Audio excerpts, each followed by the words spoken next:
Hey, howdy do. How are you? I hope that y'all are doing good on this lovely day, clicking on this video, looking at some art. Yeah, I'm back, and I'm actually trying something new out with this one, as you might have already noticed. The setup's a little different. I'm not screen recording, and some people might like that, some people might hate that, but I actually had a video where I asked about it in a poll, and I guess this was the majority. But yeah, this is a fun recording, because this is one where I actually recorded just my screen directly, and then I was kind of working on it, and there's kind of a reason for that. So, you know, we're kind of going to get into, like, classic art YouTuber story time. But, you know, a couple of years ago, whenever you would watch a speed paint on YouTube, since they were kind of newer and nobody knew how anybody did anything, the fact that you can actually see someone's process from start to finish was like straight up magical with speed paints. So, you know, you see it sped up and people added music and you're like, whoa, this is awesome! And then, you know, you watch a speed paint and then you watch another speed paint and then you watch 1,000 speed paints. And even though the art is really amazing, it does kind of lose its luster, or at least to me. I don't know if I'm just a skeptic and I feel like, back in my day. The art is still just as impressive, but I have found myself finding it a little bit harder to sit down and actually just watch the speed paints themselves. You know, so if it's just the visual of the art being made and music, it's a little bit harder for me to sit through. Or if it's a visual and it has commentary, I do find it a little bit more interesting. But I found myself just as interested in the commentary than I am with the art itself. So I was like, hey, what can we do to kind of change things up? Because watching speed paints, you know, has kind of become a bit more menial to me, but making speed paints has become a lot more boring.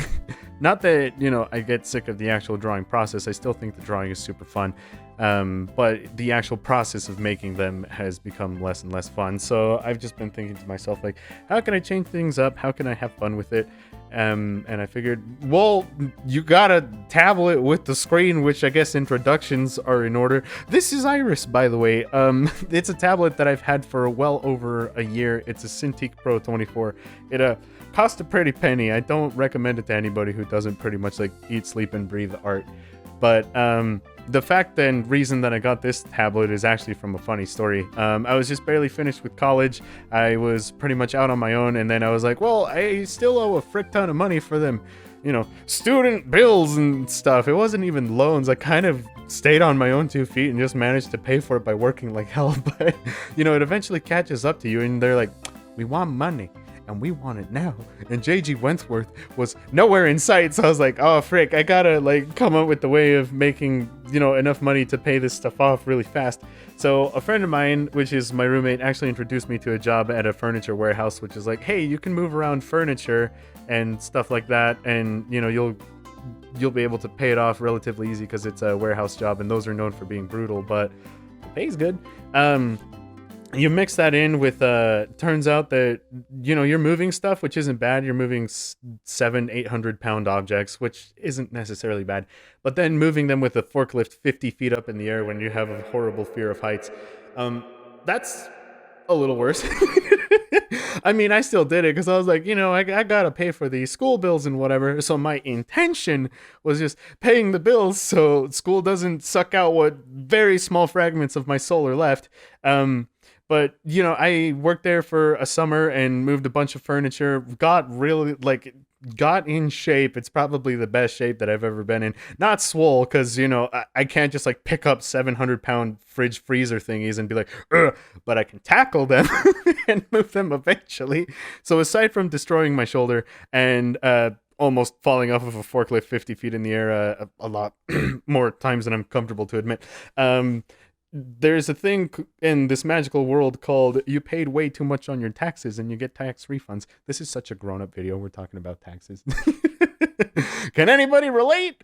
But yeah, I got taxes back, and long story short, I made enough to pay for my school, and unexpectedly I got a lot of money back on my tax refunds, because they're like, wait, you only work part-time? And I was like, yes. And then they're like, and you paid off your tuition for school? And I was like, yes. And you're living on your own? Mm-hmm. And so you were paying for school and your housing and your living all at once with this little piddly income? And I was like, see? And then they're like, we are so sorry. We don't know how you didn't freaking starve. Here's a tax refund of a lot. And with that tax refund, I got it around February. And for anybody who doesn't know, my birthday's in February. So I just saw that I got a tax refund, which was unexpected because, I thought I was going to be in debt for a lot longer than I was. But here I am, paid off all of my debt, had money to spare.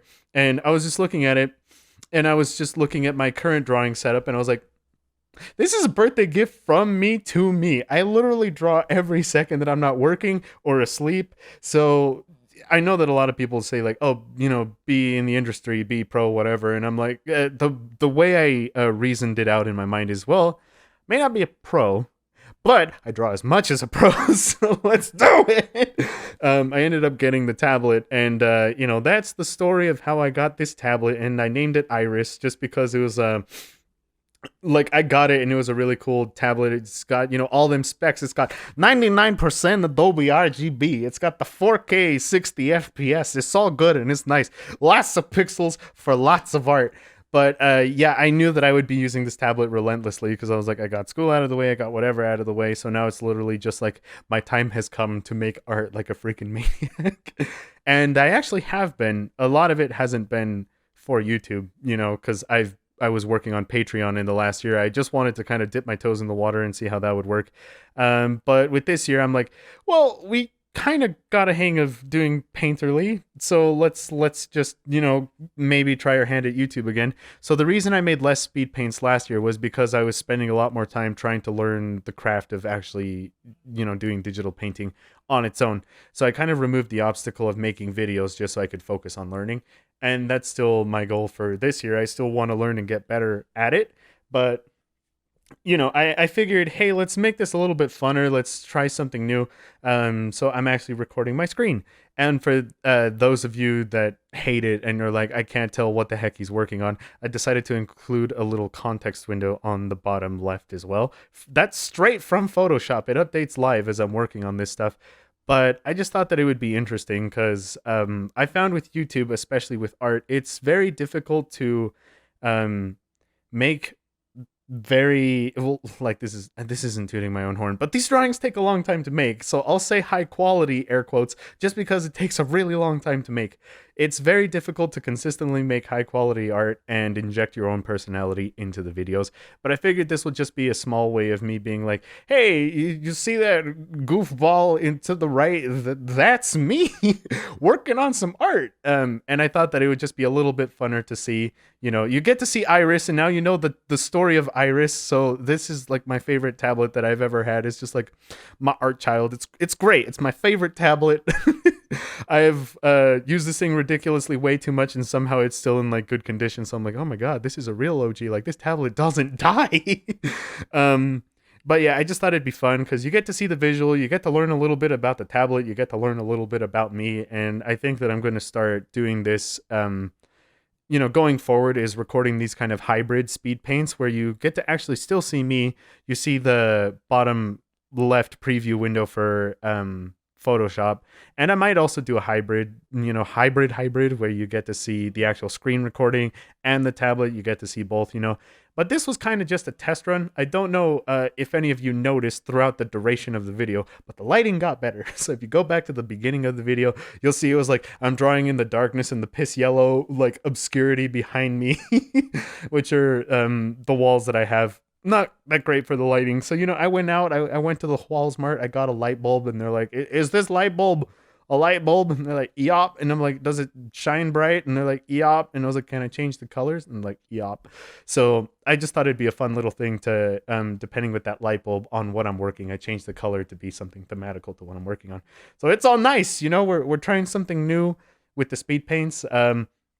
You guys get to see me in them now, and hopefully that makes it a little bit funner. Hopefully there's a little bit of a better, or rather, hopefully there's not as much of a disconnect where you just see the art, you don't see as much about the artist, because, I'll be here, you'll be able to see me, you'll be able to see, you'll be able to tell when I have no idea what I'm doing, just because, my hand will be on my chin, and I'm like, how do what I do? But yeah, let me know what you guys think of this setup. I want to make a bit more art videos where I can actually inject more of my personality into them too, because I think that that's probably what would make it fun at this point. you know, the art will always speak for itself, but I don't see that as a reason for me to stay quiet. The best would be, you know, the art speaks for itself and I get to shout at the top of my lungs too. So yeah, I hope you guys enjoyed the video. If you did, let me know. If you have any thoughts on this kind of screen recording, let me know, because this is still in the experimental stage where we're trying to figure everything out. But yeah, this is the final result.